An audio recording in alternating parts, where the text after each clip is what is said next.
Picture a Tuesday night. A man sits on a couch. His apartment is quiet. The lights are low. He has a beer he forgot to drink. On his phone, he's swiping through faces. Left, right,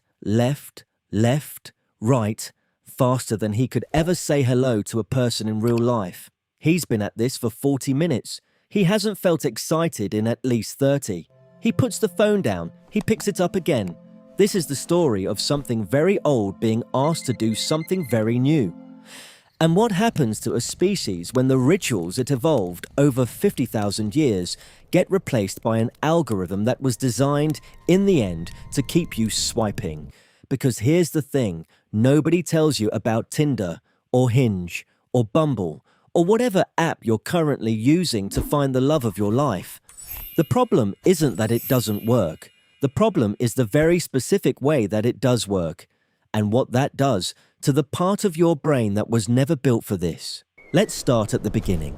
Not the beginning of dating apps, the beginning of us. For most of human existence, finding a mate was not a question of preference, it was a performance. Every culture on Earth, without exception, developed elaborate courtship rituals, and anthropologists have been cataloguing them for over a century. The dances, the gifts, the songs, the elaborate sequences of approach and retreat that had to be followed in a specific order before two people were permitted to even sit together.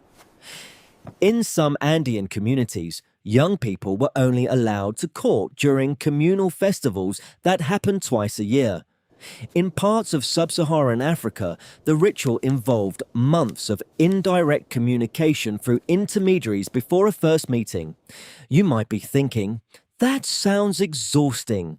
That's the point.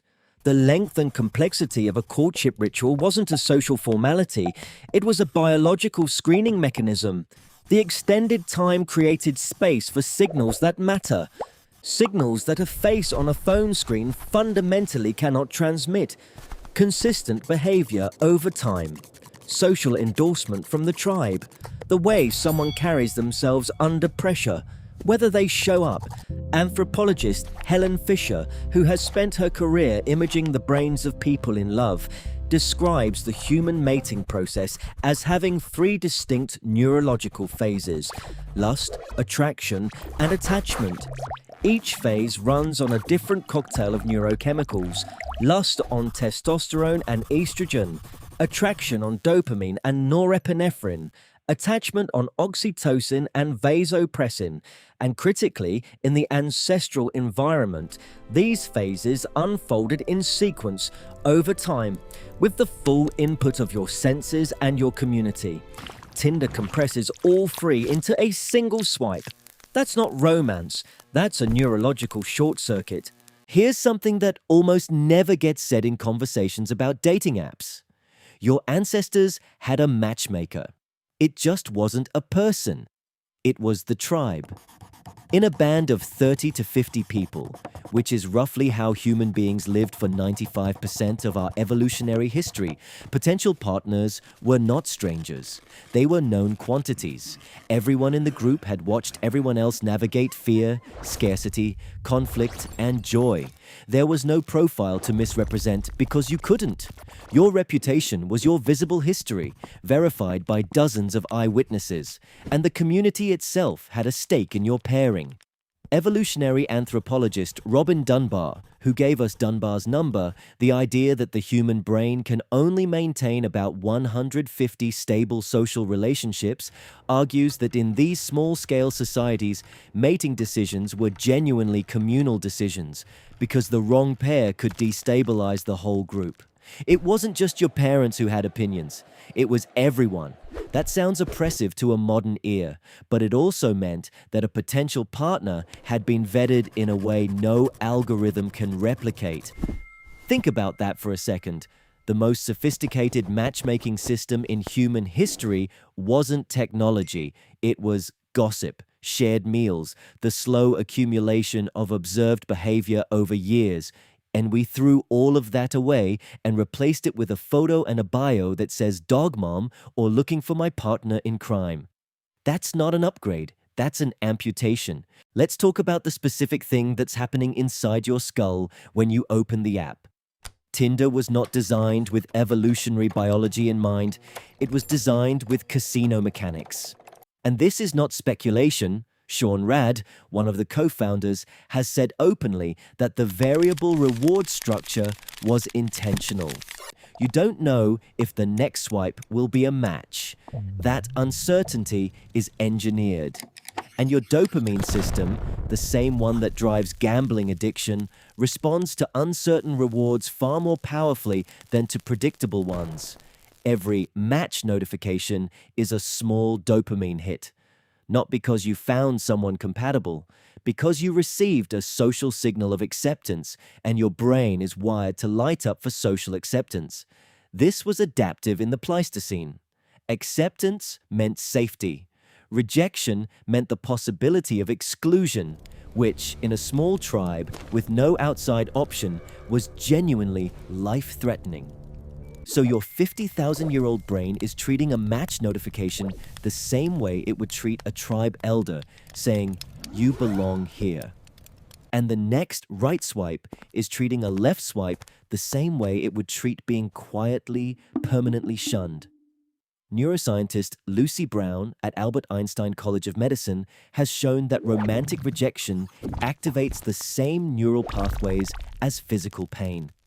Not similar pathways, the same ones, which means that the little sting you feel when a conversation goes cold isn't you being too sensitive.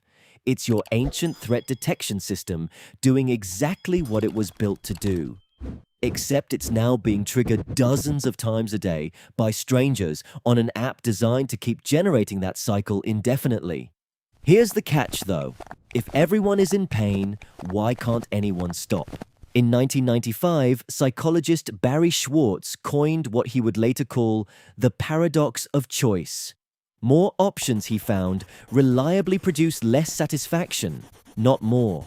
Because every choice made is also a choice against all the others, and the human mind is very bad at closing the door on a potentially better alternative. Now apply that to dating at scale. Your ancestors chose a partner from a group of roughly 30 available individuals. That constraint was not a limitation, it was a mercy. It meant that once you made a choice, the choice was made. There was no what-if pool of 3 million other faces waiting on a server in San Francisco. Attachment could form because the mind had nowhere else to go. On a major dating app today, the average user swipes on roughly 140 profiles before matching with one person. And studies of app behavior, including one published by the journal Cyberpsychology, Behavior and Social Networking, have found that a significant proportion of users don't actually want the swiping to end. The pursuit itself becomes the reward, not the relationship. The app isn't helping you find love. It's helping you practice looking for it indefinitely. This is the moment where, if I were you, I'd question everything I'd been told about how to find a relationship. But the story gets stranger, because infinite choice doesn't just make commitment harder, it changes what you're actually attracted to. In the ancestral environment, attraction was multisensory: voice, smell, movement, the particular way someone laughed under genuine surprise, not the practiced laugh, the real one. The micro-expressions that flicker across a face before someone has time to control them. These are not trivial details. Evolutionary psychologists have documented that humans, especially women, rely heavily on olfactory cues, specifically the smell of someone's immune system profile, which the body broadcasts through skin chemistry when evaluating a potential long-term mate. You are quite literally smelling for genetic compatibility.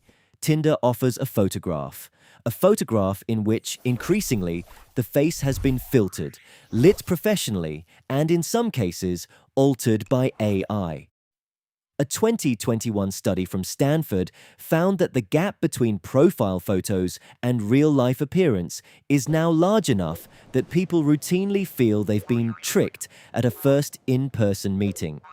Not because anyone is lying exactly, but because the medium strips out everything except the most photogenic 2 seconds of a person's visual presentation.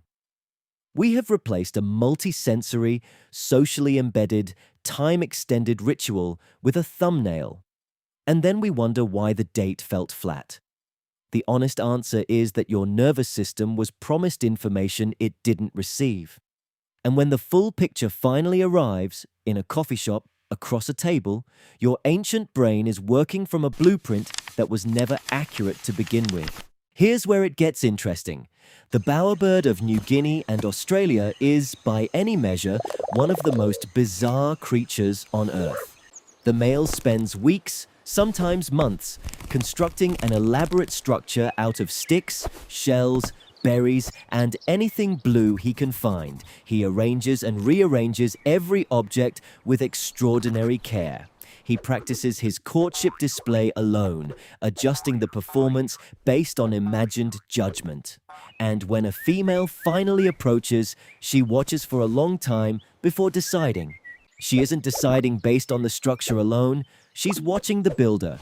His energy, his creativity, his persistence, his response to obstacles. The ritual is the test. Now consider what a dating profile offers a potential mate. A selection of your best photographs. A short paragraph of curated personality. A handful of interests that signal the kind of person you want to be seen as. It is, in its own way, a bower, assembled with care, designed to attract. But the female bowerbird isn't watching the bower. She's watching how it was built, and the app doesn't show anyone how anything was built. This is the thing that separates a profile from a ritual.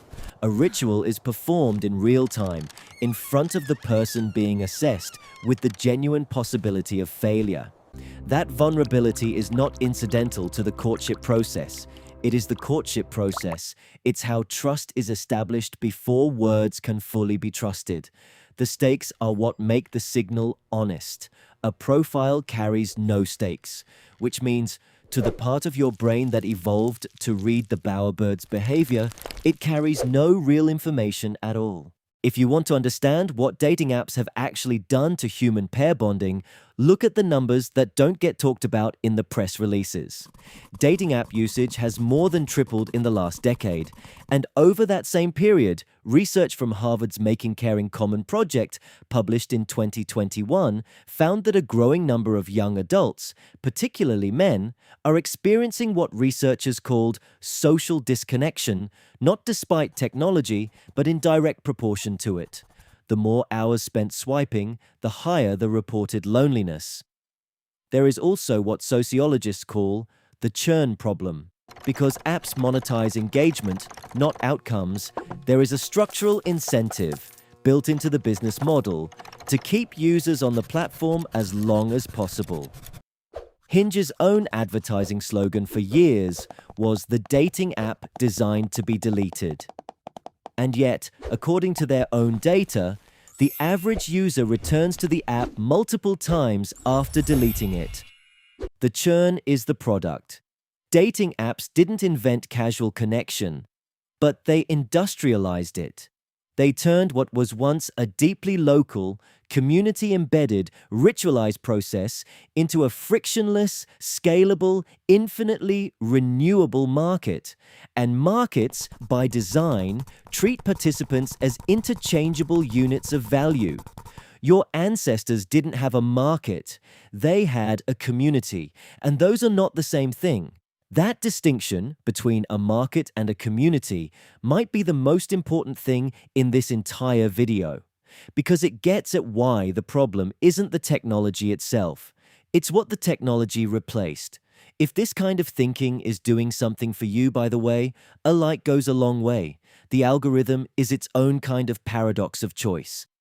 To understand what's been lost, you have to understand what pair bonding was actually for. Human children are, by the standards of the animal kingdom, absurdly helpless for absurdly long. A foal can walk within hours of birth. A human child needs a decade of intensive care before it can function independently, and arguably another decade after that. This developmental reality created a selection pressure unlike almost anything else in primate evolution. It rewarded pair bonding not as a romantic ideal, but as a survival strategy. The pair bond solved a logistical problem. One parent could forage or hunt, the other could tend the young. Two people committed to a shared future could raise a child that a single person, alone, simply couldn't. Oxytocin, the so-called bonding hormone that floods the brain during sustained physical contact, during sex, during breastfeeding, didn't evolve to make love feel good. It evolved to create the neurological infrastructure for keeping two people in proximity long enough to keep something fragile alive. That infrastructure is still running in every person who has ever felt the pull of wanting to stay. What dating apps have disrupted isn't just courtship. It's the very beginning of the oxytocin loop, the slow, embodied, repeated contact that biology uses to wire two people together. You cannot outsource that to a notification.